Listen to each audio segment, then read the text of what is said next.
ህዝብ ነው የሚኖረው ህዝብ ከሌለ ማንኛውም ድርጅት የለም ፖለቲካ መጀመሪያ ሲገባ እኔም ደግፈው ሊኖር ይችላል ከልቤ ያለ ነገር አለ ደሞ ህዝቡ ላይ አይደለማ አንድ ድርጅት ከህዝብ ነው የወጣው ምንጭና ወንዝ አይገናኝም ህዝብ ማለት ባህር ነው ከባህር ዳርቻ ደግሞ ብትቆፍር ምንጭ ይወጣል ድርጅቶች እንደዛ ናቸው ፖለቲካውን ራሱ ማወቅ አለበት ፖለቲካ ምን እንደሆነ ማያቅ ሰው ከዘረኝነት የማይርቅ ፖለቲካ በዘረኝነት አይሰራም ፓርቲን ደግሞ የምትወደው የምታከብረው ከሆነ መጀመሪያ ለህዝቡ ያስረዳ ቅንነት ያሳየ ጥሩ አደራረግ ጥሩ አነጋገር ሰውን የማማረክ እንትን አባባል ይኖርሃል ህዝብ ላይ ጥላቻ ያወጭ የብሔር ጥላቻ ያወጭ የትኛውን ድርጅት ነው አንደኛ አንድ ሰው የግል ሰው የሆነ ነገር ሲያጠፋ እፈነው በፋኖ ይታገት ቤተሰቡ እንደዚህ ይሁንም የማን ባለ ቲክታከር ነው እንደ ፋኖ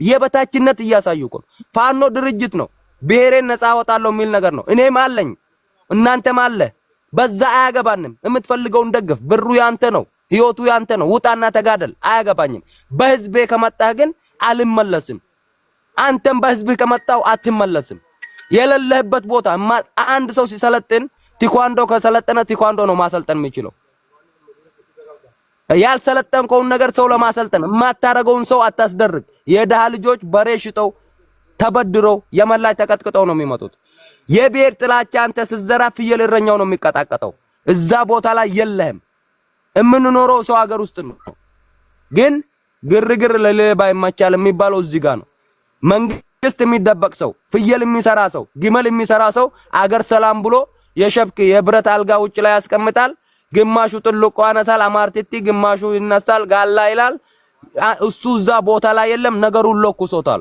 ፈስ የለም ወንድ ከሆኑ ፓርቲያቸውን የሚወዱ ከሆነ ሁሉም ፓርቲውን መደገፍ መብቱ ነው አባትና እናቱ መከልከል አይችልም መደገፍ ደግሞ በኪስህና በይሉህናና እሱ የወጣበትን አላማ ትክክል ሲሆን ከህዝብ ሲሆን ሌላውን ብሔር ብሔረሰብ የሚያቀፍ ፖለቲካ ሲሆን ሁሉም በደስታ ወይ ደግሞ በቅኑነት አንዱ እኮ አንዱ መርዳት ይችላል ስርዓትን ታገላለው ብለ ህዝብን ስትተጅ ታርጌት የምትገባው አንተ ነህ አንደኛ ድርጅትና የህዝብ አኖነር ህዝብ እኮ በፊትም ነው አብሮ ይኖረው ባህል አለው የእምነት አባት አለው የሆነ ችግር ሲፈጠር በባህሉ ነው በመንግስት አልፈታም መንግስት የህዝብ ችግር መፍታት አይችልም የሚችለው የሀገር ሽማግሌ ነው ያቃተውን የሀገር ሽማግሌ ነው መንግስት የሚጠራው መጀመሪያ የሰው ልጅ ከገጠር መጥቶ ልክ ኤርትራዊ እኮ ትናንትና አንድ ዜጋ ነበር ስለ ኤርትራ መጥፎ የሚያወራ ሰው አልወድም እኔ ምድር ላይ ከመጣ ግን ከኔ እኩል ሆኖ መሳሪያ ይዞ ከመጣ አፍንጫውን ወላለው ወይ አፍንጫዬን ይለኛል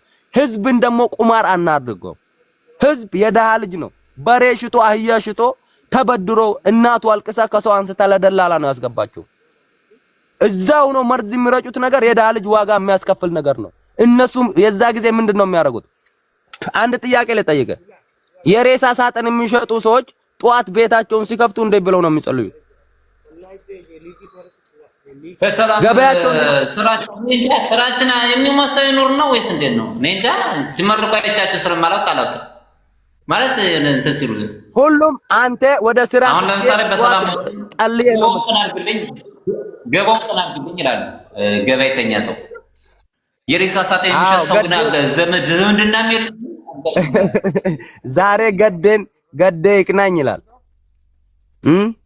ሌላ ቢያቅተው ፈጣሪ እንደው እግዚአብሔር ስራ አምጣልኝ ስራ ተዘጋ ያ አላህ ስራ አምጣ ይላል እሱ የሚሰራው ምንድነው የሬሳ ሳጥን ነው እሱ ሲጸልይ ሰው እንዲሞት ነው የሚጸልየው ወይስ እንዲኖር ነው የሚጸልየው ይሄን መልሱልኝ እንደው አማርኛም ኦሮሞኛም የሬሳ ሳጥን ነው የሚሸጠው የሚጸልየው ለስራው ነው ሰው እንዲሞት ነው የሚዲያ ጋጋታ ከቻልክ ህዝቡን ማስታረቅ ካልቻልክ ማስተባበል ካልቻልክ አንዱን እንዳይጎዳ ያለው ስደተኛ ነህ በረሃ ነህ የአሳ ትራፊ ነህ የመርከስ ትራፊ ነህ የደላላ ትራፊ ነህና ባለህበት ተቃቀፍ እየተቃቀፍክ ቪዲዮ ስራ ማለት ይሄ ሰው ነው ግን ደግሞ አንዱ አበባ ለመልቀሚያ የደሃ ልጅ አማራ ኦሮሞ ሲል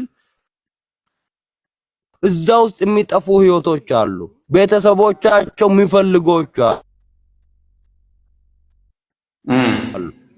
ልጄ የት ይሆን ይገባ ይሆን ምን ነው አልደወለም ይባል እዚች ሀገር ላይ የሰው ህይወት ያሳልፈ ሰው መጥቶ እኔ ሰው እንደዚህ አድርጋለሁ ሌላውን ተውና ብሔርተኝነት አይደለም ነው ለማንም ራሳቸው ቢኖሩ ግን ምርጥ ኢትዮጵያ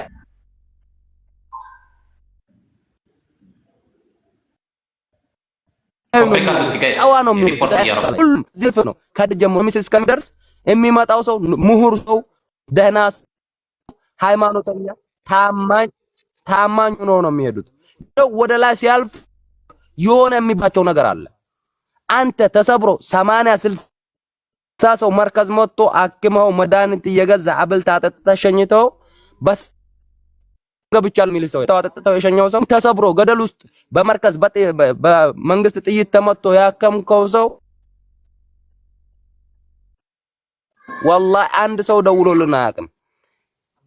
እንደዚህ እናመሰግናል። አይ እሱ ጋር እንደዚህ ሁኜ ነበር እዛ ተመትቼ እዛ ተጎድቼ የሚል የለም። ምንድነው የብሔር ጥላቻ ነው። እነዛ ሰዎች መጥተው ቢያመሰግኑ ባንዳ ከሃዲ የሀገራቸው ልጆች ይሰርቧቸዋል። በሰፈር ግሩፕ አለ፣ የዋትስአፕ ግሩፕ አላቸው። ያ ምንድነው የሚበትነው የብሔር ጥላቻ ነው። ሁለተኛ ታይ ሆነዋል። ማን በዚህ በብዛት እንዳለ ሁሉም ያውቃል። ሰው ከ100% 95 ሌላ ነው። አንዱም ብሔር አንተ ታርጌት ስታረግ የራስህ ብሔር ላይ ነው የምትፈርደው። ሰው ላይ አትፍረድ ይፈረድብሃል ብዬ ነበር። እኔ ሰይድ ወረባቦ ምንም ቢሆኑ የወሎ ልጅ ነው። ገባ አያ ብራገጥ ጥርስ ያረጋገፋል። እሱን አልጠላውም፣ ስራውን ነው የምጠላው። እሱ ምንድነው የፋኖ አባል ነው። የፋኖ አባል እስከሆነ ድረስ መብቱ ነው። ድርጅቱን የማይደግፍ ሰው የሞተ ሰው ነው። ይሄን አልቃወም እኔ። ገባ ግን የምጠላው ህዝቡን ማባላት። ህዝብ ታርጌት ነው። ከባህሩ ምንጩ ይበልጣል። ባህሩን አደፍርሰውና ምንጩና ስትል ባህር የገባ ሰው አይወጣም። እዚህ ጋር ነው ማሰብ ያለብህ። ማንኛውም ፖለቲካ ይመጣል፣ ማንኛውም መንግስት ይመጣል ይወርዳል። ማንኛውም ድርጅት ነገ ስሙን ይቀየራል ወይ ባንዲራ ይቀየራል። ህዝብ አይቀየርም። ውጊያ የፈለገው ሰው ይግባ፣ መሳሪያ ይግዛና ይግባ አገሩ ላይ። በቃ ከሀገር ከወጣ ሰራተኛ ነህ። 30 ቀን ልትቆጥር ነው የመጣው። ባሪያ ልትሆን ነው የምትመጣው። ባሪያ ለባሪያ ሲባላ እንትን ነው ያስጠላል። ደግሞ ገፋፍተው እኛ ሌላ ነገር እንድንሰራ ነው የሚፈልገው። ያ አይሳካም።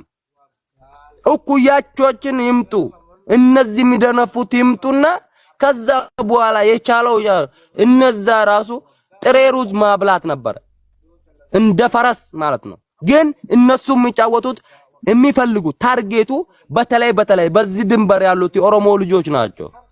የሚያግዙትም የሚቀበሉትም የአማራው ሰው በያየበት ትግሬውም የአማራን ሰው እንዲቀጠቅጥ ኦሮሞም የአማራን ልጅ እንዲቀጠቅጥ ከዛ በኋላ አማራ ተጨቁናል፣ አማራ ምንኩናል። ሁለተኛ ታርጌት ልዩ ዞን ኦሮሞ ቋንቋ ብቻ ነው። ቋንቋውን እንዴት እንደቀየረ እናውቃለን። ይሄንን መወጣት ያለበትና ልጆቹ ማወቅ ያለባቸው ቦሩ ሜዳን የሚያውቅ ይሄን ያውቃል። በተለይ ፖለቲካ የሚሰራው በእኛ በወሎ ልጆች በቀኝ እጅ ግራ እጅህን ለማስቆረጥ ነው። አማርኛ ተናገርክና ቋንቋ ፈልገው አይደለም። ጋባ ለኛ ነው የሚወሩት። እዚህ አንድ እየቀጠቀጠበት ብቶ አማራና ኦሮሞ ሲባል ሁሉም የሚቀርበው ነው። የወሎ ልጆችና የኦሮሞ ልጆች ናቸው ተቀራርበው የሚሄዱት። መንገድ እንኳን ሲሄዱ 3 4 ነው። እዚህ ሲፈልጉ ሽርጣም ወሎዬ ጋላ ነው። እዚህ ሲፈልጉ ቤት አማራ። ይሄ የማይነፋ ነገር ነው። የሰው ልጅ አራዳ መሆን አለበት። አራዳ ማለት ከሁሉም የሚግባባ ያገኘውን ተካፍሎ የሚበላ ስደተኛ ማለት ቆይ ይሄንን ሰውዬ በነገራችን ላይ የሚያስተላልፈው መልእክት በጣም ጠቃሚ ነው ለሁሉም። እውነቱን ነው። በጣም ጎበዝ ልጅ ነው። እኔ አማርኛ ራሱ ይችላል አልመሰለኝም ነበርና ጎበዝ ልጅ ነው። ለምን እነዚህን ሰዎች መንካት የኛ አማራ ልጆችን መንገድ ላይ የሚያልፉትን ለማሳገት ካልሆነ እንደነዚህ አይነት ሰዎችን መንካት ትርፉ ኪሳራ ነው። ይበልጥ የአማራ ልጅ እንድናጠፋ ነው። ብዙ የአማራ ልጆች የወሎ የሸዋ ልጆች በዚህ ያልፋሉ። የራያ ልጆች የአልፎም የትግራይ ልጆች እና እነዚህ ጋር ፒስ መፍጠር እንጂ እነዚህን እየተሳደብክ እነዚህን ያንቋሸሽክ የአማራ ልጅ ልታድነው አትችልም። አደርስለትም። አስረግጬ የምነግራችሁ እውነቴን ነው። ስለዚህ እንደነዚህ አይነት ሰዎች ጋር ፒስ መፍጠር ነው የመሰለ የለም። አሁን ያ ወንድማችን አቡፋኑ ከመሬት ተነስቶ ነው የተናገረው። አይታችኋል። ከየት እንዳገናኙ ከትግራይ ጋር አነካክቶ ከማመር ሹርቤ ጋር ደግሞ አነካክቶ የአማራ ልጅ ሁሉ እንደሚያዋስጣቸው ሁሉ እንደሚያድናቸው ሁሉ እና አንዳንዴ በጣም እንደነዚህ አይነት ሰዎችን መውደድ እና ማክበር ግድ። እኔ በነገራችን ላይ አከብረዋለሁ። 2 ጊዜ ነው ቪዲዮ የሰራሁለትና በነዱ ስለማልነዳ ብዙ የአማራ ልጆችም ማመር ሹርቤ ምርጥ ሰው ነው፣ እኛ በመንገድ እናውቀዋለን፣ የሰው ክብር አይነካም። ካልነካችሁት የማይነካ ሰው ለምን ስሙን ሰፖርት አድርጋችሁ ለምን ሚሽን ታደርጋላችሁ? ስሙን 50 ሺህ ሰው ባለበት ማመር ሹርቤ ገደል ስንት ሰው አማራ ጨፍጭፏል፣ ስንት ሰው አማራ ጋር አስገድሏል የሚል ማስረጃ አምጣ ቢሉት ያመጣል። ይሄ ሌላ አማሮች እንዲያያዙና ሌላ አማሮች እንዲሰቃዩ የማረክ ሴራና ተንኮል ነው። ይህ ሰውዬ ሁሌ በቪዲዮ የሚወጣ ሰው ነው። ሁሌ በቪዲዮ ነው የሚሰራ። አይታችኋል። ቤቱን ጉና እዩት። እንደማንም ተደብቆ አይደለም የሚሰራ። በቪዲዮ ስልክ ሲወራ በቪዲዮ ወጣ አትወጣ እያለ ግብግብ ከማንም ጋር አይገጥምም። ሲገባም በላይም ነው የሚገባ በራሱ ቤት ሲጠራ ወይ ደግሞ ጥሪ ቢደረግበት በቪዲዮ ነው የሚወጣው። እንደዚህ አይነት ሰዎችን መንካት ለአማራው ኪሳራ እንጂ ትርፍ የለውም። እውነቱን ለመናገር ከኔ የተሻለ አማርኛ ነግሯቸዋል ይመስለኛል። አራዳ መሆን አለበት። አራዳ ካልሆንክ ትበላለህ ብለዋል። በቃ አራዳ ማለት እንደዚህ ፒስ መፍጠር አለ። ሁሉም ሰው የወጣው ለስራ ነው፣ ስራውን አክብሮ እንዲሰራ እንጂ በፖለቲካ ብንለያይም ብሏል እኮ ቡፋንዶ ጋር በፖለቲካ ብንለያይም ሲሙን ሚሽን ስላደረገ ነው። አይደርስበትም ነበር። ሚሽን ማድረጉ ምን አስፈለገ? ይሄን ያህል አማራ አስጨፍጭፏል ማለቱ ሆዶ ቁሞ አይቶታል። አማራን ሲያስጨፈጭፍ አላየውም። ከኦሮሞ ጋር ለማጋጨትና የኦሮሞ ልጅና የአማራ ልጅ እንዲተፋፈኑ ለማስደረግ የተሰራ ሴራ ነው። ማሽቃበጥ አይደለም። ኮሜንት ምጽፉ ሰዎች ይሄ እውነት ነው። ነገ ለሚሄዱ አማሮች ይያዙ። እናንተ ቪዲዮ ከመስራት ውጭ የምታመጡት ነገር የለም። የምትደርሱላቸው ነገር ከስቃዩ አደርሱላቸው። ይኸው እስካሁን ለሀና የደረሰላት አለ ከወሬ ውጭ የለም። ሄዶ የሚያስወጣት ተገኘ የለም። ስለዚህ እናንተ ቲክታክ ላይ ነው እንጂ የምትጮሁት መሬት ላይ በዚያ የሚያልፈው ብቻ ነው ስቃዩን የሚያውቁ። አንድ ጀግና የአማራ ልጅ ሄዶ እስካሁን ደንበር ላይ ሄዶ ያስወጣት የለም። ሞተችበት የተባለችውን ሁሉ ያየ የለም። ተያዘችበት የተባለችውን ወይ ተቀየረችበት የተባለችውን ቦታ ሄዶ ያየ የለም። ቲክታክ ላይ ግን ሁሉ ወንድ ነው። ቲክታክ ላይ ሁሉ ጀግና ነው። ስለዚህ እነዚህ ደንበር ላይ ያሉትን መንካት ለአማራ ልጅ ኪሳራ እንጂ ትርፍ አያመጣም። ነገ የሚሄዱ በዚያ የአማራ ልጆች የትግራይ ልጆች የሚያልፉትም ከኦሮሞ ልጅ ጋር ለማጋጨት ካልሆነ እነሱ ፎሎ ለመሰብሰብ ብለው ለኛ ሌላ ኪሳራ ሊያመጡ